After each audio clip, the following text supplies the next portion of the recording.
Hi friends, மித்ருது cooking சேனலில் நம்ம இன்றைக்கி காலையில் ஸ்கூலுக்கு லேட் ஆகிடுச்சு. அதனால் டக்குன்னு ஒரு பிரேக்ஃபாஸ்ட் தான் ரெடி பண்ண போகிறோம். இப்போ அணில் ராகி சேமியா இருந்துச்சு, அதை ஒரு அரை பாக்கெட் அளவுக்கு இந்த மாதிரி தண்ணியில் ஊற்றி ஒரு 5 நிமிஷம் ஒரு 2 செகண்டு ஊற வச்சுக்கணும். இந்த மாதிரி ஊற வச்சுட்டு லைட்டாக அப்படியே அலசிடுவோம். அடுப்பு பற்ற வச்சுட்டு ஒரு இட்லி பாத்திரம் வச்சுட்டோம். லைட்டாக தண்ணி கொதி வரட்டும், மூடி வச்சுக்குவோம். இட்லி தட்டில் ஒரு துணியை போட்டு அப்படியே வச்சுட்டு நம்ம ராகி ஊற வச்சுருக்கோம் பார்த்தீங்களா, நம்ம தண்ணி ஃபுல்லாக எல்லாத்தையும் நல்லா வடிகட்டிக்கணும். அப்படியே இட்லி பாத்திரத்தில் வச்சுக்கணும். நம்ம லேசாக ஒரு 2 நிமிஷம் ஊற வச்சுக்கணும், ரொம்ப குறைய ஊற வச்சிடக்கூடாது. ஊற வச்சுட்டு நம்ம அப்படியே பாத்திரத்தில் நல்லா ஃபுல்லாக இடியாப்பம்லாம் எப்படி ஸ்ப்ரெட் பண்ணுவோமோ அந்த மாதிரி நல்லா ஸ்ப்ரெட் பண்ணி விட்டுருணும். குழந்தைங்க ரொம்ப விரும்பி சாப்பிடுவாங்க. ஏன்னா நம்ம இது ஒரு ஸ்வீட்டோடு சேர்க்குறோம். இப்படியும் செய்யலாம், இல்லை இதை உப்புமா மாதிரியும் செய்யலாம். நான் இன்றைக்கி ஒரு ஸ்வீட்டாக தான் செய்ய போகிறேன். இப்போ இதை அப்படியே நல்லா உதிரியாக எடுத்துட்டோம். மூடி போட்டு மூடி வச்சுருவோம். ஒரு 5 நிமிஷம் தான், நல்லா கொதி வரட்டும்.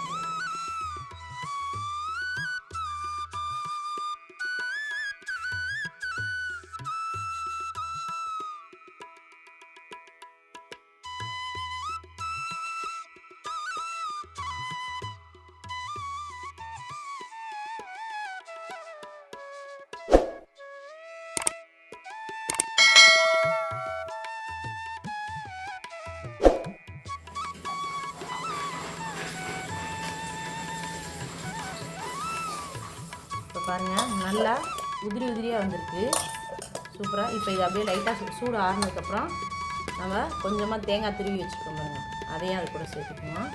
சேர்த்துட்டு எல்லாமே தேங்காய் மிக்ஸ் ஆகிற மாதிரி, தேங்காய் எல்லா இதுலேயுமே மிக்ஸ் ஆகிற மாதிரி நல்லா பரட்டி விடுவோம். சக்கரை பாகு மாதிரி இலகிடும், அதனால் கொஞ்சம் சூடாகணும். அதுக்காண்டி தேங்காய் பூ போட்டு நல்லா இப்படி கிளறி விட்டோம்னா ஆறிடும்.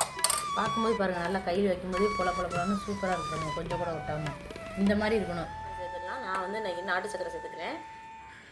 இதில் ஒரு 2 டேபிள் ஸ்பூன் அளவுக்கு நாட்டு சக்கரை போடுக்கிறேன்.